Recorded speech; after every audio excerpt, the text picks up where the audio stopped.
Bonjour et bienvenue dans un nouvel épisode de notre émission Bell Talk. Aujourd'hui, nous recevons Madame Mrim Rmili, députée parlementaire et membre du bureau politique du Rassemblement national des indépendants. Avec elle, on va revenir sur les promesses électorales de son parti, les défis actuels du gouvernement et les attentes des citoyens à l'approche des élections de 2026. Bienvenue Madame Rmili et merci d'avoir accepté notre invitation. Je vous en prie, merci pour l'invitation, merci Nassim. Bienvenue. Alors, on commence par le secteur de l'élevage qui traverse actuellement une crise, sécheresse, hausse des prix de l'aliment de bétail, chute du cheptel. Quelles solutions concrètes proposez-vous pour protéger les éleveurs et assurer la sécurité alimentaire? Effectivement, nous, comme vous l'avez dit, nous vivons un contexte de crise. Ce contexte de crise est lié à des éléments qui sont exogènes, comme vous l'avez très bien dit au niveau de votre question. Nous sommes aujourd'hui, nous vivons la 7e, on est vers la 8e année de sécheresse consécutive.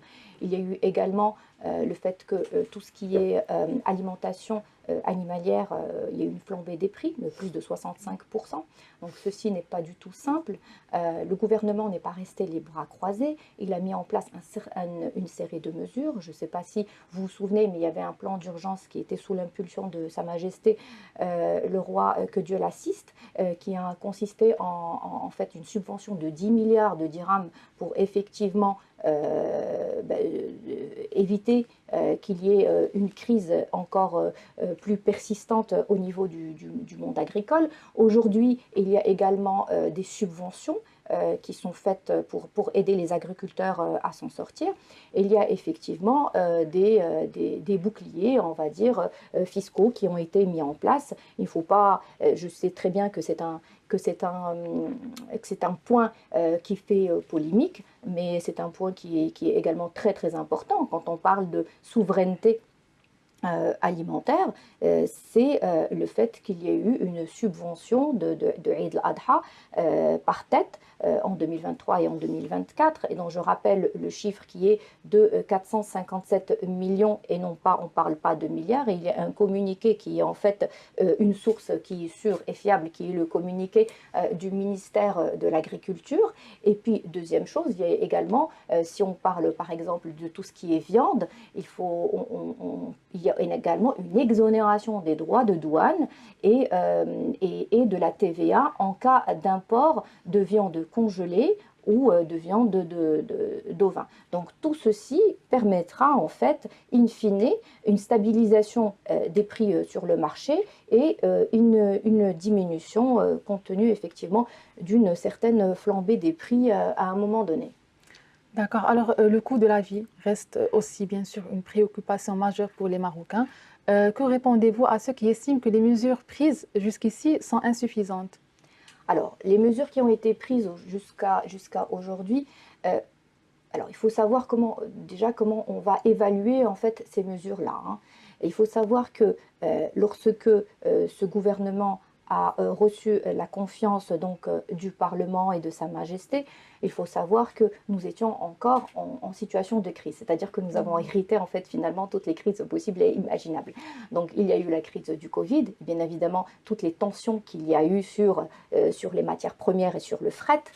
Il y a également le fait que nous vivons des années de sécheresse consécutives, et ça personne ne le savait. Il y a également des problématiques qui sont climatiques, des problématiques géopolitiques qui sont liées à la guerre entre l'Ukraine et la Russie. Et d'abord, c'était une surprise pour tout le monde. Et puis, deuxièmement, la durée de la guerre étant elle-même une surprise. Donc, il y a un certain brouillard, en fait, finalement, économique.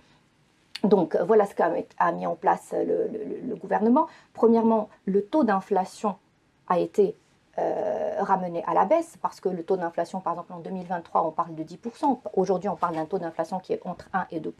Il ne faut pas oublier que nous avons des pays voisins qui ont une inflation de 30%. Et ça, ce n'est pas rien. Alors, donc, dans un premier temps, il y a eu un travail qui a été fait sur l'importation.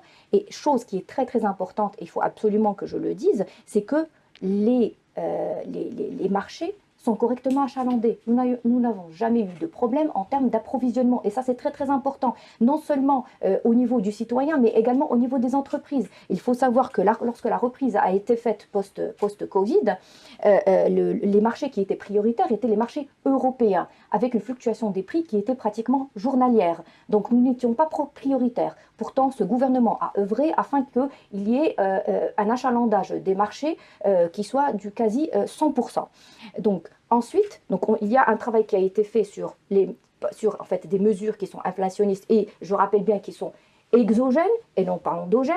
Il y a une petite partie qui est endogène, mais on peut en revenir dessus plus tard. Et il y a également le fait que le gouvernement a mis en place des subventions. Par exemple, il y a 100 milliards de dirhams depuis 2021, 22, 23, 24, 25. On parle de 100 milliards de dirhams qui ont été envoyés à la caisse de compensation pour permettre aux matières premières telles que le sucre, le gaz et la farine blanche d'avoir des prix qui sont effectivement, les prix sont plafonnés. Il y a également la facture de l'eau et de l'électricité. On sait très bien que par exemple dans les pays européens ou même dans les pays voisins, la facture d'électricité a été multipliée par 2. Le gouvernement a pris en charge cette augmentation via une subvention indirecte qui est versée à l'ONE. Il y a également l'augmentation par ailleurs des salaires, l'augmentation du SMIC, l'augmentation du SMAC de pratiquement 20%. Le SMIC, on parle de 15% puisque c'est 5,55. Il faut également rappeler que même dans la fonction publique, pratiquement tous les fonctionnaires ont été augmentés. Il y a également des mesures qui ont touché l'impôt sur le revenu. Aujourd'hui, nous avons des retraités qui ne payent plus d'impôt sur le revenu. C'est-à-dire que le gouvernement n'est pas resté les mains croisées. Il a mis en place un certain nombre de mesures qui sont très très importantes et qu'il y a lieu de saluer. Et voilà. Alors, dans votre programme aussi, la généralisation de la couverture sociale était un objectif fort. Où en est-on concrètement et quels sont les obstacles rencontrés? Alors, concernant l'assurance maladie obligatoire, je rappelle qu'il s'agit d'un chantier royal. Donc, l'assurance maladie obligatoire, tous les textes sont là. C'est-à-dire que le gouvernement, au moment où il a été élu, a mis en place tous les textes juridiques qui permettent en fait la mise en place de l'AMO ou l'AMO. Il a mis en place 2 types d'AMO qui n'existaient pas en fait auparavant, c'est-à-dire qu'il y a l'AMO Tadamun, c'est pour les gens qui n'ont pas les moyens en fait de cotiser.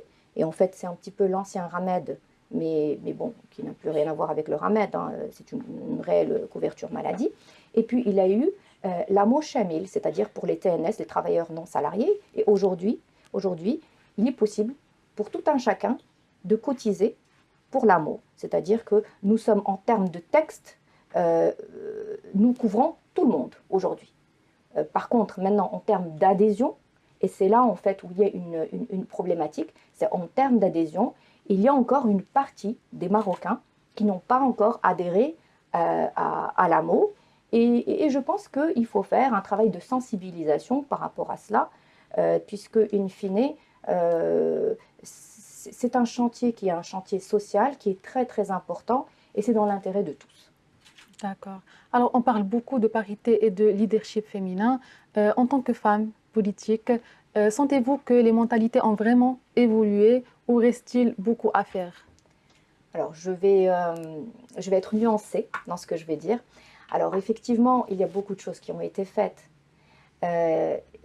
Évidemment, nous parlons également de la Moudouana, la nouvelle Moudouana, enfin la Moudouana sous sa nouvelle mouture qui arrive. Effectivement, nous avons une liste qui est régionale. En fait, la majorité des députés aujourd'hui au niveau de la Chambre des représentants viennent des listes régionales. Et ça, c'est sous l'impulsion, franchement, les droits des femmes avancent sous l'impulsion principalement de Sa Majesté, que Dieu l'assiste, mais également certains partis qui sont très ouverts. Maintenant, les mentalités n'évoluent peut-être pas aussi vite en fait que les textes. Et il y a un travail à faire. Il y a un travail à faire sur l'image en fait du politique dans le sens large et de la femme politique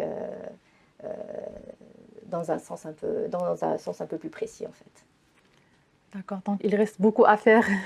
il reste beaucoup à faire. Après, je ne peux pas non plus ne pas saluer en fait tout ce qui a été fait.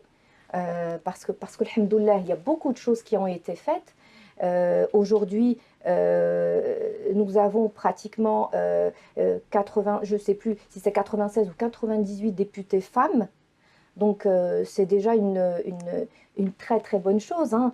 Est-ce que le chemin est encore long? Oui, bien sûr qu'il est encore long, parce que nous souhaitons toujours que les choses évoluent. Mon souhait, c'est qu'il n'y ait plus de discrimination positive, que les femmes ne viennent pas de liste régionale, mais qu'elles viennent parce qu'elles ont été élues localement au même titre que les hommes. Voilà. Alors, comment votre parti compte-t-il regagner la confiance des électeurs, surtout dans un contexte économique un peu difficile et à l'approche des élections de 2026? Écoutez, je ne considère pas qu'il y ait vraiment un problème de confiance, honnêtement. Parce que les grands chantiers ont été mis en œuvre. C'est-à-dire lorsque nous parlons de la santé, lorsque nous parlons de l'éducation, lorsque nous parlons de l'état social, ce sont des choses qui ont été mises en œuvre réellement par le gouvernement, Aziz Arnouch. Et plus que ça, il a pu, en fait, à chaque fois qu'il y avait une crise, la surmonter. Donc la confiance est là. Nous avons confiance en un gouvernement qui est là, qui est en fait un pare-choc lorsqu'il y a une crise. Maintenant, la confiance étant quelque chose, maintenant les élections et autre chose, il faut certainement intensifier la communication afin que la bonne information arrive aux citoyens, parce que effectivement il y a beaucoup de choses qui circulent sur les réseaux sociaux, et on sait qu'aujourd'hui les réseaux sociaux sont la source d'information principale d'une grande majorité de citoyens. Et ce qui est dommage, c'est que comme des informations en fait ou des fake news elles passent beaucoup plus rapidement que les vraies news. Il se trouve qu'il y a un certain nombre de citoyens qui, par exemple, n'adhèrent pas à des systèmes auxquels ils ont droit. Lorsqu'on parle de l'aide sociale directe, ou encore de l'AMO Tadamon, ou encore de l'AMO Chamil, il y a des citoyens qui n'adhèrent pas du fait qu'ils voient des fake news. Et ça, c'est vraiment dommage. D'accord. Alors, une petite dernière question pour finir. À titre personnel, comment restez-vous connecté aux réalités du terrain? Est-ce que la voix du citoyen influence encore réellement les décisions politiques? Bien sûr que la voix du citoyen influence les décisions politiques. D'abord, il faut savoir que le programme gouvernemental est basé d'abord sur effectivement les directives de Sa Majesté, mais également sur un programme qui est un programme électoral. Donc, avant même d'avoir mis en place un programme gouvernemental, il y a eu Miatio Miatendina du RNU. Je pense que c'est un programme qui est très connu, qui a permis en fait d'écouter en fait le citoyen et de comprendre quelles sont ses principales problématiques. Donc ça, c'est dans un premier temps. Donc nous écoutons les citoyens. Et puis deuxièmement, il faut savoir qu'en tant que députés, nous sommes la voix du citoyen au sein de l'hémicycle de la Chambre de représentants. Donc nous posons des questions toutes les semaines. Nous posons ça, c'est lorsqu'elles sont orales. Ensuite, il y a un certain nombre de questions, quand bien même elles sont orales, qui ne sont pas posées directement, parce qu'effectivement, il y a un nombre qui est très très important. Donc des questions qui sont orales, des questions qui sont écrites à l'ensemble des ministres pour pouvoir en fait les sensibiliser sur des problématiques qui sont réelles. Il ne faut pas non plus oublier que nous sommes un parti qui est très très présent, hein, très présent à travers les colloques que nous faisons, à travers les rassemblements que nous faisons. Nous avons un certain nombre d'organisations, nous avons des organisations parallèles, nous avons à peu près 19 organisations parallèles, et celles-ci nous permettent en fait de rester réellement sur le terrain et au contact du citoyen. D'accord. Alors, c'est la fin de notre épisode aujourd'hui. Merci beaucoup, Madame Armili, pour cet échange direct et transparent. Nous espérons que ces réponses auront permis d'éclairer certains enjeux. Je suis Nessima Kab et j'ai été ravie de vous accompagner tout au long de cet épisode. Merci à tous et à très bientôt.